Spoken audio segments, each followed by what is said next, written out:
2, 1. Good evening. This is Christi Love with the Curve-Unplugged, and my segment is Life in the Curvy Lane. Yeah, it is. I'm so nervous. Hi. So I am here today with the lovely, funny, vivacious author, Twyla Turner. Hi, Twyla. How are you? Good. How are you? I am good. Thank you so much for being my first guest on my podcast. I really appreciate that. You're welcome, and thank you for having me. You, girl, stop. It is an honor and a pleasure for that. For those of you who don't know who she is an author. She's an amazing author. She writes books on, hey, Lakeisha. She writes books on curvy women.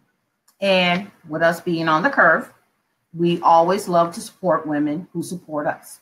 And curvy woman needs to be supported. She has been writing since she's been in the 3rd grade. She loves writing. And I am going to turn this to her for a second. What got you interested in writing? Well, basically in the 3rd grade, I wrote a story for a class, and I just fell in love with coming up with my own world, creating my own world. But I mean, it was a really winding path towards actually writing publishing books. In high school, I actually rewrote that same story. That same story stayed with me all those years. And then my senior year of high school, I rewrote it for a class. And the teacher loved it so much that I just thought, maybe I could do this. Like, my whole thought process was, I'm going to be the next Oprah. I'm going to major in radio, television. I'll be the next Oprah. But as a minor, I decided to minor in creative writing, and in hindsight, that should have been my major. But yeah, and then even after college, like, I didn't write much, and just had a good time in my 20s, and eventually it finally hit around 34. At 34, that I was finally like, I'm ready, and that's when I started, and it's been amazing ever since. So it took you from when you were in 3rd grade, you started writing books, and then you did your 20s like we all did, and you finally decided to follow your dream to write books. Yes. And from what I've noticed, you have 15 books on Amazon. I've read them all except 2. Okay. And you seem to pick one particular type of heroine, and she is a curvy woman. Why do you pick a curvy woman? Well, because I am, and not just that, but I have been an avid romance reader since the 7th grade, and every single book that I read, the heroine was slender, every single one of them. And then when there finally were a few where the woman was curvier, she always, by the end of the book, lost weight. And so it almost felt like you can only be deserving of love if you at least end up slender. If you are slender or end up slender. And I'm like, no, I'm going to write a woman who's curvy from start to finish. And he loves her no matter what. Now I'm just like, because that's what, I don't know, we deserve it. We deserve to read those stories about us. So I write what I want to read. That is what we are trying to do, to educate women and let them know that even at your curviest, I don't want to say fattest, even at your curviest, you deserve love. And we're demanding now that we are being seen in Hollywood, on music videos, and even in romance books. And some people don't understand that when we're writing and I'm reading a book, I'm looking at this character and I'm like, that's me.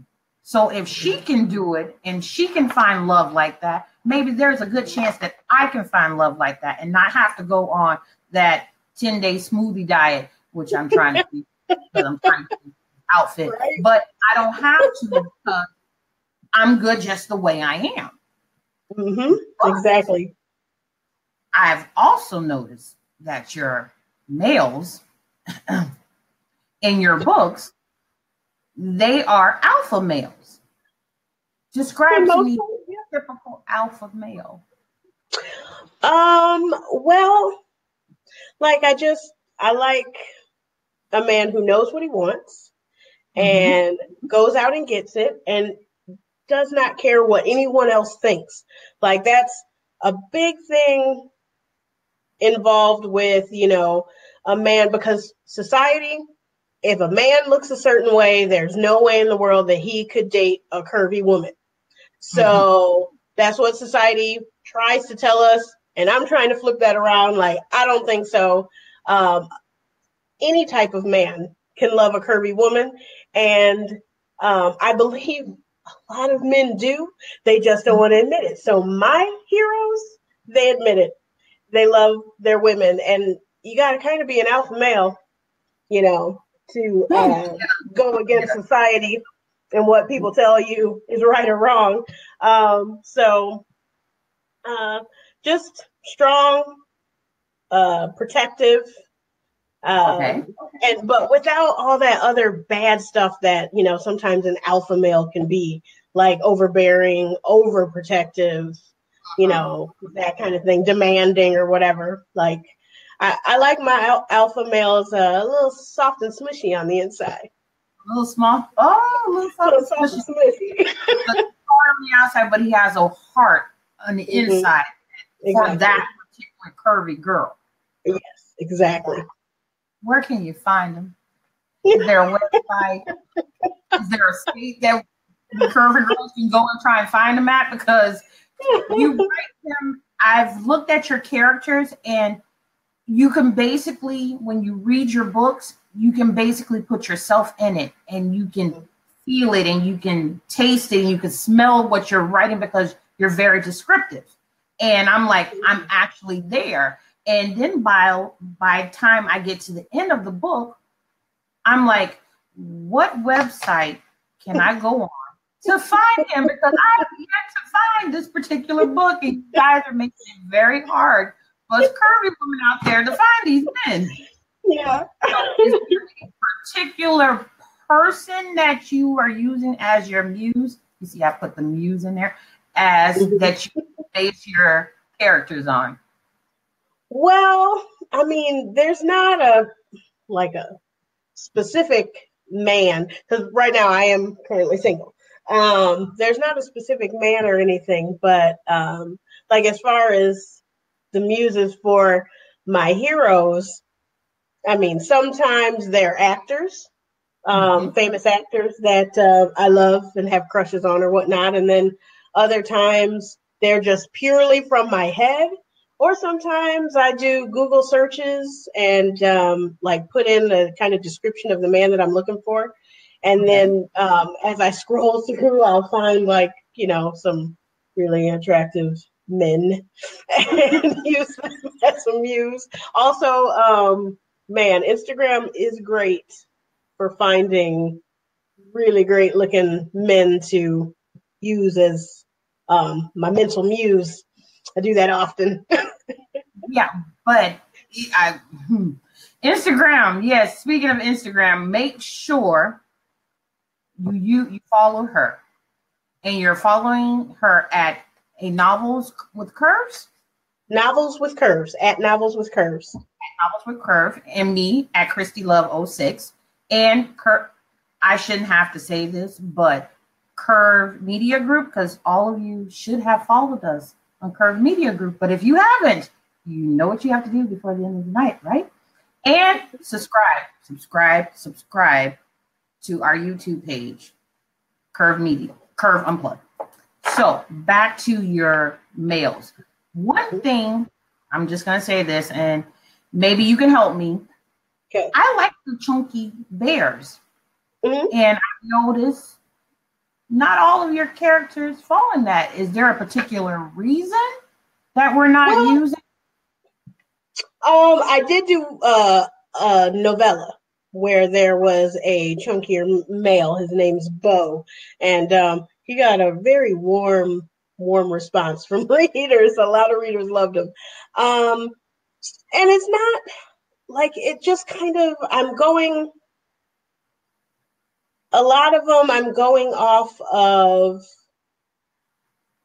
who they are, what they do, kind of thing. And that goes with what their body type is oftentimes. So like in my Starstruck series, the Struck series, Gabriel is a famous Hollywood actor, voted most sexiest man alive. Yes. He's going to have a buff body. In the Damaged Soul series, Sloan, he's an ex-Marine. Probably going to have a, and in the beginning he was homeless. So he's not going to be, a fluffy guy. Right. And, and like in the Red Scott, he's an MMA fighter. So he's going to be buff or whatnot. So I'm just kind of going off of what they do, who they are. But in the rescue, Bo, who was, cuddly guy, he was a rancher, from Texas, Southern Eaton. Got to have, a couple layers to do the hard work that he does, so it's got to fit the situation is basically what it is. So there's not, you're not shying away from using them, but it just depends on what they're, because we're as plus size women are trying to get ourselves noticed out there, and it's working, but I don't want to forget our counterpart males, because they're plus size also, but they're still handsome. They're still sexy. Oh, yes. The same recognition from them. But as you were mentioning Sloan from the Damaged Soul series, I've also noticed that in your books, you tackle different types of things that's happening in society. Like Sloan had PTSD.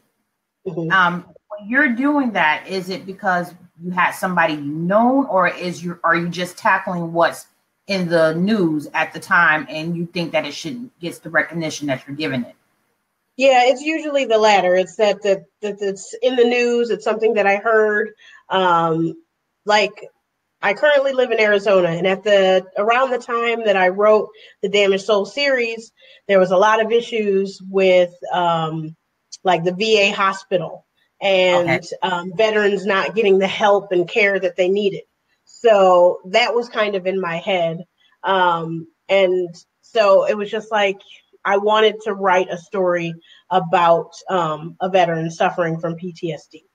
And yes, Lakeisha, I am self-published, and all of my books are on Amazon. I saw her little. She's self-published, and all your books are on Amazon. Are they on any other venues? Only the Damaged Soul series currently. Damaged Soul series is on Barnes & Noble, iTunes, and Kobo, I believe. Okay. And everything else is basically Amazon. So when you do Amazon and you're writing with them, is it easier for you to be Hold on. I have a question. I'm sorry. How do you handle negative feedback? Keisha Reed is an inspiring author. She wrote her first book, and fantastic. It was awesome. Yeah. And she's afraid to release her baby. Can you give her well, I mean, you do have to develop a thick skin, but I mean, that just comes over time. It's you're not going to start off with a thick skin. You'll put it out there, and you'll have people who will love it, and then you'll have people who won't, and you have to learn that you can't let that stop you from your passion, because there is always going to be someone who doesn't like your work. And a good way to make you feel good about that is go look at some of huge bestsellers and just go look at some of their reviews. And you'll see that they have like, I went and looked at like Stephen King book, like Carrie, went and looked, and people giving it 1-star reviews. And I'm like, see, look at it. I'm like, Stephen King is getting 1-star reviews for Carrie. I'm like, whatever, I can do this. So basically, you just have to, you really do have to shrug it off and just do it, and just take the leap. You put your first baby out there. I did. I was just like, whatever. I'm not even thinking about it. I'm just putting it out there, and I'm going to see what happens. And that's what I did, and it's been amazing ever since. Just don't be afraid. Just go out there, do it. Your voice needs to be heard. Everyone's voice deserves to be heard. Good advice. Very good advice. She said a good point. Now, when you're doing your self-publishing, okay, there is a difference of, I don't know if many people out there know, you can be either self-published or you can go through a publishing house. So you chose the self-publishing route, correct? Well, self-publishing chose me. Can you explain why self-publishing chose you? Well, I'm an impatient person. I really am. And it could be years. It could be years before a traditional publishing house would pick up something that I've written. And I just wasn't willing to wait years. And I wrote my first manuscript, and I thought it was good enough to put out there. Obviously, as years have gone by now and I've written more and I've grown with every book, I'm like, okay, maybe I can see why that wasn't picked up by a traditional publisher, but whatever. But I wrote it. And I did try to put it out there. I did try to put it out there to some literary agents, and it just wasn't happening. You're going to get rejections or whatever. And then I just started looking around. I heard the whispers of self-publishing, and so I started looking around and found out that it was something that people were doing. It was just like, you know what, I'm just going to go with self-publishing and get my voice out there on my own. And you've done a good job. But is it, when you're doing the self-publishing route, so you have to pick your own cover art, you have to go to a different editing company to make sure they read over it.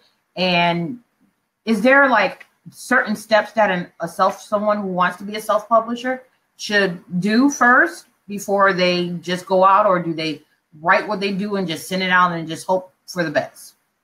Well, as far as I go, not saying that anyone should go my route, really, yeah. But what I did with my first one, I wrote it. I tried to create my own cover, and with very little skill, and then had just like a friend or two read it, and then give me feedback if they saw any crazy typos or whatever, and I corrected it and put out there.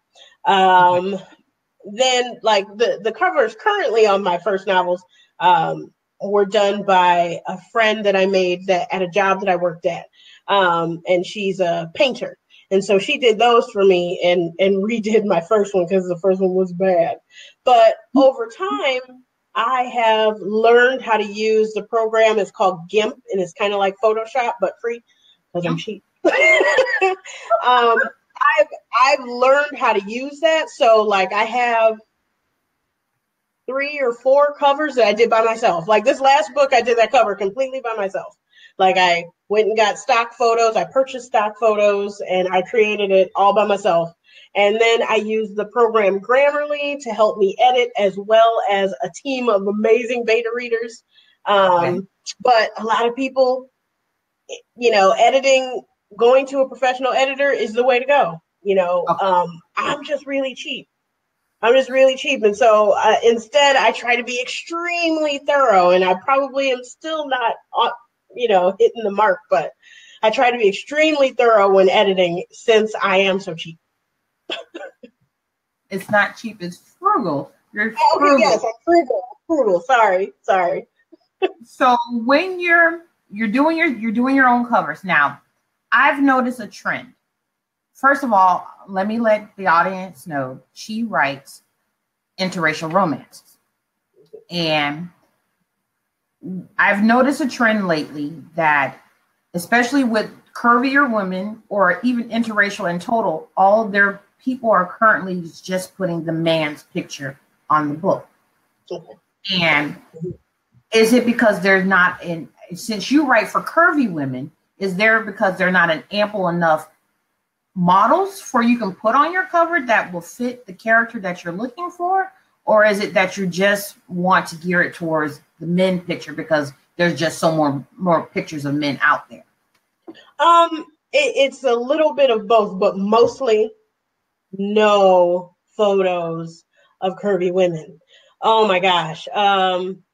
Like I am ready. Like I have a little bit of skill with taking photos. And I'm like ready to be like Dad, because my dad has a professional camera. I'm ready to say, Dad, give me your camera. I'm gonna start walking the streets and I'm gonna find some people and take my own photos because I am losing my mind. And then to get a professional photographer to take pictures of a model or whatever, that's a lot of money. So, so for a lot of us, we go and find stock photos. And when it comes to curvy models in stock photo sites, there are barely any. And then if you do find them, they don't fit. Like because my women are African American or Black or whatnot, I can't. Like maybe there will be a really nice one of a Caucasian woman or a Latina, but not of a Black woman. Or my character is light skinned and I find one on the woman's dark skin. Or my character has long hair and this woman in the picture has short hair. There's not enough variety. And then the pictures that they do have are often more for like a catalog. Not like when you go to these stock photo sites, you will find these beautiful, sensual, classy photos of these slender women in these poses, and it's black and white, and it's so subtle, and would be great for an erotic romance or whatever. But it's just like that doesn't look like my woman. But then you'll find a picture of a curvy woman, and she's not. And she's not in a sensual pose or anything like that. It's just like, Lord, give me something. It's like they're not understanding that we're here, and we don't have to have the skimpy outfits on. We want to do the nice black and white pictures, and they're beautiful. And it's like we as curvy women have to let them know that, we can do everything that a skinny woman can do. Maybe better than some of them. I'm not knocking my skinny girls out there, but sometimes we can do it just a little bit better. But I see where you're coming from, because I was like, when I read, and reading to me is easy because I can put myself in the picture and I can visualize it. And a lot of people are not like that. That's why there's not a lot of readers like there used to be, because they automatically look at the cover of the book and like, ooh, I like the cover, I'm going to read it. But then it's like you have to paint a picture to draw them in. And when you draw them in, and I'm like, that description is not what I see. So I noticed that's why there's not a lot of curvy women. So all the curvy women on my page and on the Curve page, you need to start going out there and take some pictures, because the author is needing you. I saw someone post the light bulb. Yeah, if someone could come up with a website that had stock photos with all different shapes and sizes of women and races or whatever, that would be magnificent. I don't have the time. I would if I had the time, but I don't have the time. But that would be magnificent. I'm not going to put out a shameless plug, but at Curvy Cartel is a part of the Curve Media Group. We have our own modeling cartel with plus size women, all different shapes, sizes, African American, white, Spanish. We have them all. Check us out. Any author out there that needs us, check us out at Curvy Cartel. That Curvy Cartel. I'm gonna have to check that out because it's hard. Description box on the bottom. We'll make sure we tag that so you can be able to look at some of our models. So that's what I like. Now, before I forget, because I do forget sometimes, when you're writing and you're a self-publisher and you're not underneath the main house, what's to stop somebody from taking your book, changing your character's name, and saying it's theirs? Technically not a whole lot. Unfortunately, it's diligent readers who read, because sometimes you need to have like readers who read across genres. Like you need to have readers that will read mainstream, aka white woman, white man, and also reads interracial and also reads African American or whatever. Like readers who will read anything no matter what, because those are the readers who find this kind of stuff. Like I know there was one woman who I believe she wrote mainstream, white woman, white man, and someone came along writing man romance, and they basically just made the woman in her book into a man and changed the names. And it was almost like they took sections and put them side by side, and she barely even changed the words. So but that was from a diligent reader who reads everything. They're just like, I read mainstream and I'll read, like gay romance. I'll read whatever I want. And so they picked up on it. They noticed it. So I'm just like, I need readers that'll read everything who will know it. But I do also make sure that my books are copywritten. I send them off to the United States Library of Congress to make sure that they're copywritten. And so that could also help that if someone tries to steal it, I have the proof that it is in fact copywritten. That is a good thing. So all our self-publishers out there or authors that's trying to be out there, when you go on our YouTube page, once we upload this video, if you look in the description box, we will put that information there for you can have it, because that is something good to have. But you won't know that unless you subscribe to our page. So yeah, it was another shameless plug. I'm sorry. But make sure you subscribe so you can get this information. So now we're going to get to the meat of the thing, the books. Okay, I can't be a shameless fan. Now, I'm leaving the best for last, which is your most recent book, The Muse. And that one touched my heart dearly. But out of all your books, which one was the one that actually moved you the most? Probably this most recent one. I mean, a lot of them have. A lot of them have, got me as a, I can't remember what skit it was on Saturday Night Live, but it had me verklempt. Like I was like, But I know writing the Damaged Soul series, there were definitely scenes that got to me, and I believe also I think it was maybe in Chasing Day that I also got a little.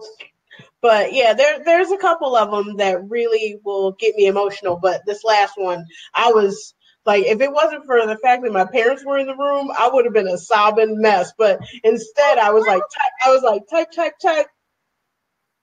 Just type. I understand. It is very hard for me to read a book, and it draws me in so much that I block everything else around me out. And there's several authors out there that can do that. In your books, you did that. I did Chasing Day and Catching Day. I read both of them. If I could have reached through the books and slapped Chase a couple of times. I would have, but you went and you told a story. You went from them being in the beginning. You talked about domestic violence. You talked about all these different things. Is it? Yes, it is, Sherelle. It is. It is awesome. Tell me about Chase and Dane. Okay. That one, I was really excited to write that one because every book that I write, it's because it's something that I really, really, really like. The particular trope is something that I've been interested in, and I had always been interested in the boy next door, the boy girl next door. You know, they kind of like each other, and over a span of years, I've always been into that. So I was just like, I have to write one of those. And then going back in time to like when I was younger was so much fun. Like, I'm like, okay, it's this year. I'm like, what was popular then? I'm like, what movie, what TV show, what song? And I'm just like, what did I like then? And so adding all that little stuff, I just loved it. That was so much fun. And I wanted to make sure, because I know a lot of readers are just like, I don't do infidelity books and blah, blah, blah. And I'm just like, but this, I wanted it to make it as authentic as possible. Right. Where if someone fell in love that young, at that early in their life, especially lives that become so full and rich, and like he's a football player and she's a cellist, and basically completely opposite directions, like things are going to happen. That's just life is going to happen. And so I wanted it to be as realistic as possible. And it would be really hard for teenagers that young in separate schools and separate lives to not have, some interaction with some bumps else like that. So that's why I did it that way. But it was so fun to write that one. It was awesome. It brought emotions. It made me like, I can see myself there. I can see myself making these mistakes, and the fact that they kept the bracelets on for so long. And I don't want to give a spoiler, but when she took the bracelets off, I'm like, yeah, that was a scene that I got a little choked up while I was writing it. But it's like you made it that the character, you became vested in the characters. Mm-hmm. Yeah. You were rooting for them. You were like, don't do it. You're gonna marry who? Why? Yeah. No. It was like you took us on a roller coaster of emotions, and I like that. And is it hard for you as an author to pull that out of each of your books, or is it just a talent that you have? Sometimes it's hard. And there will be slumps, and I have I'm trying to coin a name for it, and I haven't figured it out yet, but it's like the mid-book blues, maybe the middle of the book blues. I don't know, because man, I can take off writing a story, and it's just like as soon as I get started, because a lot of people are like that blank page with that blinking cursor, it freaks them out, like trying to start a book. I'm like, no, I love it. I'm just like, yes. I'm like, first sentence. And I rarely ever change the first sentence either. And I'm like, first sentence, I'm out the gate, and I'm just going, and I'm going, and it reaches to like the middle of the book, and I'm just like, womp womp. And then that's when all the doubts start coming. That's you suck at this, you're no good, this story sucks, like it's boring, it's this, it's that, and then I have to fight. I have to fight with everything in me to get over that middle part. And then once I get over that middle part and I see the light at the end of the tunnel and I see like the ending coming, then again, it's like, I'm just going nuts, just typing it out. So I don't know, like it is hard sometimes to pull out all of that. But I mean, focusing on human reactions the way humans would really react in certain situations, that does help. That helps a lot to get over that hump. Yep. So as Tiffany Effin says, she said you bring out the human conditions in your books. That you did. Now the Red Scott. MMA. Now, how this one really bothered me in a sense that I had to stop and take a breather for a moment because of what the female character, Peyton, went through. Mm-hmm. And was able to find somebody who had the same kind of build that her passed. Mm-hmm. I don't want to tell too much of the book, but what happened to her with that? How did you do that book? How did you? Again, it was another thing. Well, one, I'd always wanted to write an MMA novel, an MMA fighter.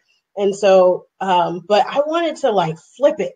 Normally an MMA fighter is going to be this crazy, aggressive alpha male, whatever. And instead, and you would think, super confident, trash talking, blah, blah, blah. MMA fighters and boxers and all that, they kind of have that confidence and arrogance. And I wanted to completely flip that around. Like Braden is just shy. He fumbles over his words when he talks to the ladies. And then, so I wanted it to be this thing of here she is who went through, a sexual assault with, a really big, strong man, that type. And here she comes and she meets another guy who's that physically, that type, who is a complete mess, a mushball, romantic and mushy and sweet. And I just wanted to completely flip it just so that, kind of like that thing of you can't judge a book by its cover. It's basically that whole book is you can't judge a book by its cover. And you did a good job on that one. You have if you haven't read it, it is called The Red Scott. You got to read it. It is awesome. Now, I usually read all your books. I'm not going to lie, but there's 2 particular books that you wrote that was way out of my comfort zone. And to have a curvy woman in this scenario made it just a little bit like, I'm not reading this. And those are your MMF books. Can you explain to the audience what is an MMF book? That would be a polyamorous relationship where, so you know how you have the sister wives or whatever, the man with multiple wives. This is Correct. The flip. This is the flip. This is the woman with multiple men. And I had read a couple of them and I loved them personally. I'm like, ooh, that's hot. but I wanted to write my own, of course. And see, the thing is, a lot of people, I have a lot of loyal readers who wouldn't read that. They're just like, I'm loyal, but I'm not that loyal. It's like, I can't get down with it. And what I try to explain to people is that these 2 men, especially in the one is a novella, the one is a full novel. The one that's the full novel called 3, you have Jackson, Jax, and Xander, and they're best friends, and they share their women. And it's set in Alaska. I wanted to kind of give it a realistic setting because in Alaska, the men, there's way more men than women in Alaska. So I'm just like, how did they work that out? Well, they share. And so the thing is that a lot of people have this preconceived notion that, it's 2 men on 1 woman. They're just passing her around like a rag doll and using her and abusing her. But no, these men want to take care of her. They want to take care of her needs. They want to provide for her. I don't even know if she was even, I don't even know if she was able to even lift a finger because they're just like, no, we will take care of you. That's the kind of thing it is. And that they also take care of her sexually, obviously. But in this situation, it's not, the two men aren't together. The two men are straight. That's Okay. They don't touch. It's only her with them. And though she does sleep with him at the same time. It's not like, oh, you're Monday, Wednesday, Thursday, or Monday, Wednesday, Friday, and you're Tuesday, Thursday, Saturday. No, they are together. In one bed? Together. Huh? One bed? One bed. One big bed. They are together. She sleeps in between them. Mm-hmm. And this is in Alaska, ladies. This is in Alaska. That's how you keep warm. So we weren't doing the cuffing season because we were plus size. They were cuffing us. So you see how that works? I like that. I might actually have to read this book and plan a trip to Alaska. I'm not gonna lie, when I first read the premise of it, I'm like, we already as curvy women, they already put us in over sexual things because, and I'm like, but now that you're saying that there's a difference behind the story, then I will give it a chance. It's just that I didn't want for another curvy woman to be put in a situation that we're a sexual object. So now that we're in the curves and how you're seeing us just as a body, we still have emotions. We still want to do the same things that other counterparts do. So I will give it a chance. I do apologize. I will try. It's okay. It's okay. So don't be like the audience. Don't give it a chance. We can't judge it by the cover and the contents. But that sounds hot. Now you're saying male, female, and they're there, and I'm taking care of me and all that stuff. That's a good thing. But on the flip side of an MMF, your book, The Beast. Winter's Beast. Yeah. Okay. Yeah. I already know. You're just like, this was extremely dark. Yeah. Yeah, it was. Can you tell them a little bit? First of all, I was in a dark place at the time. I actually, and I don't care about TMI. I write romance. So I'm like, romance is TMI, erotica is TMI. But I had gotten an IUD. Okay. And even though it has very low levels of progesterone or whatever that goes through your body, my body does not handle any kind of birth control with any kind of hormones. If I get any kind of extra hormones than what I have, I become very depressed. And I am a very happy person. I don't know if you can tell, but I'm a very happy person. I don't like to feel down. I don't like to feel down. So I had the IUD in, and I was just like, man, I am really bummed a lot. I don't know what's going on. And so at the time, I was just like, I don't want to write anything happy and funny. I want to write something, I want to write something dark. I want to go dark. I want to do something different. And so I was just like, all right, I'm going to write this book. And it came to mind. And I'm just like, all right, I'm going to go with it. And I started writing it. And I'm just like, yeah, dark. And then I got the IUD removed. And about 2 weeks after it was removed, I was back to my normal happy self. And I'm reading what I have so far, and I'm like, what the hell did I just write? And I'm just like, and how am I going to wrap this up in a nice, pretty, happily ever after bow?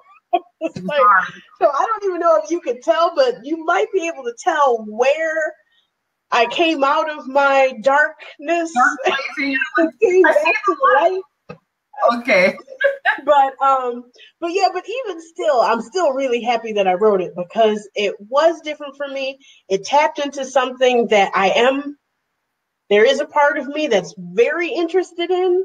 And so it made me brave. It made me brave to write it. Okay. It's a little BDSM in it, and it's a little hard. And we've had a show about BDSM, and it's not the 50 Shades of Grays, ladies and gents.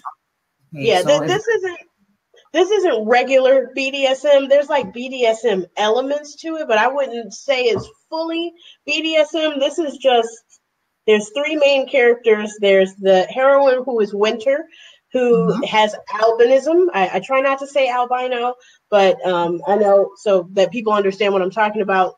She's albino, African American albino, and then Yuri is a bodyguard. He's Russian, and he's the bodyguard for a Russian businessman named Ivan, who isn't quite on the up and up. And so I just basically took a villain. And okay, so this is basically based off of Beauty and the Beast. It's my version of Beauty and the Beast. And basically, if Gaston had free reign to do whatever he wanted. Oh, wow. That's basically what I did. If Gaston had free reign to do whatever he wanted. And so that's why I was able to go a little bit deeper and a little bit darker, because this guy just really didn't care. He didn't care. He was, I do what I want. And so he did what he wanted. And it was very, very dark. The book, if you are a fan of heart, just drink a little and you can read it. But I like that you've gone from different types of books, but they all have a premise. The woman, she's curvy, she's beautiful, and she deserves, no matter how damaged she is emotionally, some physically in the eyes of people, it is able to have a happily ever after. Mm-hmm. That brings us to the muse. His muse. The muse. I went, after I finished reading the book, I went online and I started looking for plane tickets to Paris. Because I said, he's there. He's waiting for me. Explain to the audience why I wanted to buy a plane ticket. Well, the book is set in Nice, France. And basically the whole premise is the story is about a woman named Taryn, her nickname Rin. She is a 44-year-old divorced mother of one, and her daughter is grown, and she's just ready to start a new life. She's ready to start over. She's given all of herself to her ex-husband. She's given all of herself to her daughter, and she's ready to start a new life and a new career overseas. And so she packs it up and goes to Nice, France, and the south of France, and starts a Black women's south of France travel company. And she meets Etienne Lemaire, this beautiful, beautiful Frenchman who is a painter, and he is 29 years old. So he is 15 years younger than her, and it starts a beautiful, beautiful affair / love story. And it's beautiful and it's heartbreaking and it's bittersweet. There is a happy ending, but I know there were some, I talked to a reader, and I know there were some women who were afraid to read the book because they thought it was the classic older woman, younger man trope of the desperate cougar with the pool boy, or or son's best friend kind of thing. And just to let people know, that is not what it is at all. That, she is not the desperate cougar, and he is not some immature kid. He's more mature than some grown men I know. So, and it's just, oh my God, I love it. I love the story. She reminded me of that picture of a Black woman who goes through so much in life and gives and gives and gives to everyone else, but never gets for herself. She finally gets what she wants, but she once again had to give it back to somebody else instead of herself. And that is one thing I want to thank you for. And I want to encourage people who have not read any of her books to take that chance. You give a Black woman what we're looking for, recognition that we deserve to be treated like queens that we are. We deserve, no matter what, that we're curvy, that we are loved, that there's billionaires that can love us. There's people that making blue collar money. They can love us. We don't have to have blonde hair, or we don't have to have the perfect flawless skin. We can be plain and still be loved. And I appreciate you for being able to do that. And you're making it, and you're doing it for the Curvy Nation's rule. I love that fact. Because even with some of the other authors that are trying to do curvy, like you said, they're making us try to lose weight in the end. Some of your characters do work out, but they're doing it for health reasons. And they tell you quick in the book, I don't want to lose my curves. I just want to be a little more healthier. And do you think at any time that you would deviate and do more with what society is saying is prevalent, that is what's beautiful? Because now the newest thing is that the curvy women out there are doing the lipo to make the flat stomach with the big hips and big butt and small waist. And what happened to me being me with the big boobs and the big belly? Well, I don't see myself changing. Like, some of my characters, like, because the curvy spectrum is so broad, and I mean, it can literally, it could go from a size 10 and up, and in between the curvy spectrum could be, could be pear-shaped, or round all over, or or could be an hourglass, or whatever. Like, and so some of my characters may have the smaller waist and bigger hips and bigger boobs, but then some characters can have the thicker waist. I'm trying to make sure I get everybody. Like, I want everybody in there, but at this time, I can't. I'm not saying that I never would, but I only write what inspires me, and what inspires me is curvy women. And at this time, I'm not even inspired to write someone slender. At this time, like, every movie, TV show, often books that you see, whether the heroine is Black, white, Latina, or whatever, they're slender, and their sidekick is curvy and funny and single, or whatever, or the mothering type or whatnot. And so for me, I'm just like, I'm going to completely reverse that, and I'm going to have the heroine be the curvy one that the guys want, and then the sidekick is the slender one. That's what I do. I'm just like, I'm doing the reverse. And I like that. I really, really do. And especially in this now, with the interracial part, it's hard, I would think, especially in this era that we're in, the Trump era, that a lot of people these days are not very nice to the minorities out there, and they're not nice to being curvy at the same time. So you're giving an outlet for some women that are curvy, like me, that I do date swirl, but it's hard for me to be curvy. And I'm like, I already got 2 strikes against me because I'm curvy. I'm a Black woman, and I like that blonde hair, blue-eyed dude over there. And instead of liking what society wants me to like. So when you do your books, you give it a spin that letting women know that we can still date somebody out there. Is it hard, in your opinion, in your personal life, in your books, for someone to be able to do that in this era that we're living in? I do have to say, yeah, it is harder.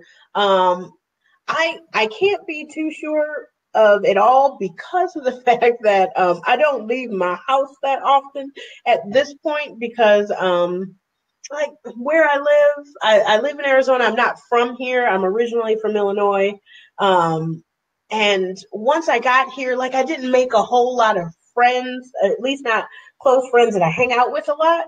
And like I have friends other places. I have friends in other states or other countries or whatever. And so I'm just like, so I don't go out very often to even meet guys at this point. Okay. And the town that I live in is a small town with either retired folks or families. So there aren't a whole lot of single guys here either. So in the last 4 years, I haven't really been on the dating scene, so I can't really say for sure. But I do tell you one thing: in the Trump era, I've noticed something in my writing that I didn't realize until after the fact. Is in the beginning, like most of my characters my heroes were American men. Mm-hmm. And I just thought about it like a month or so ago. I thought about it. I'm like, oh boy, I'm like, starting with the Red Scott, which was around the time that I was starting to get really irritated with society. I'm just like, American society. I'm like, I wrote a Scottish man. Mm-hmm. Next, I wrote a Russian man. Next, I wrote a Frenchman. And I'm just like, and I have plans for other countries as well with no American man in the mix anywhere. And I'm just like I can tell that it's affected me because I've focused more on men from other countries. Okay. I'm just like, and I did take a trip to Europe last year, and not that I got necessarily any loving, but I was getting a little bit of attention. Okay. I wasn't really there long enough to really see, but I was just like, I got a little bit of attention. I got, a little bit of the nice treatment. So I'm just like, well, maybe there's better luck for us in other countries. Like, we need to travel more. Oh, we need to travel more. We have Alaska, that we're not in the cuffing season, they're cuffing us. And now we have the different countries that are loving us. The fact that we're curvy and we're Black women. Well, look at that. While we're getting ready to wind down, I'm going to give this to you now. What would you want to tell someone out there to inspire them to start reading your books? Well, basically, and this was a reader actually said this to me. I didn't even realize it. She said that I am like a champion for the underdog. I write for the underdog. And so, I don't know, like anyone who's ever struggled with life, with relationships, finding love or whatnot, like I write stories for you. And then, I also write stories that I try to make as realistic as possible, even if it's like a outlandish idea, like my very first novel of a regular girl, meeting and falling in love with a famous actor or whatever. Mm-hmm. That might not happen normally, but even still, I try to infuse like how humans interact with each other, how we treat each other. And I try to keep it as real as possible. And I also bring the heat. I bring the heat and I bring the sweet. Put them together. Yes, you do. Yes, you do. I want to thank you so much for being my first on my podcast. And I want to thank you from the bottom of my heart for allowing me, even though I purchased your books, to dwell in your mind, your imagination, your creativity, and inspire me to know that as a curvy woman, that there is somebody out there that's going to love me for me. And that's all we're looking for. We want that. So you guys make sure you follow her on Facebook, and it's author. I know I'm going to mispronounce your name again. It's Twyla. Twyla. It looks like I'm like, why am I want to rename you? I don't know. Twyla, and she's on Instagram, which is at Novels with Curves. And you got to get, which is our favorite book? His Muse. There you go. And I'm Christi Love. And make sure, what did I tell you guys? Subscribe. Because remember, when we upload it on YouTube, we're going to have all the different information that she gave us to help you when you are trying to self-publish your books. And there's going to be more videos out there. We'll hear from her again because just as soon as a new one come out, I will have her back to let you guys know about it. And make sure you do the Curve Media Group on our Instagram page. Look on our pages. We have several different ladies out there. We have Nikki Dollars. We have Airy Baby. We have Keith, the Desk of Coach Keith. There's so much positive information out there that we're trying to give to you, ladies and gents. And all you have to do is subscribe to our YouTube page and follow us on Facebook, follow us on Instagram, and you will get it. And on that note, I tell you adieu and thank you again. And thank you, ladies, for stopping in. Thank you so much for asking questions. All right. You have a good night. Thank you, Christi. Bye.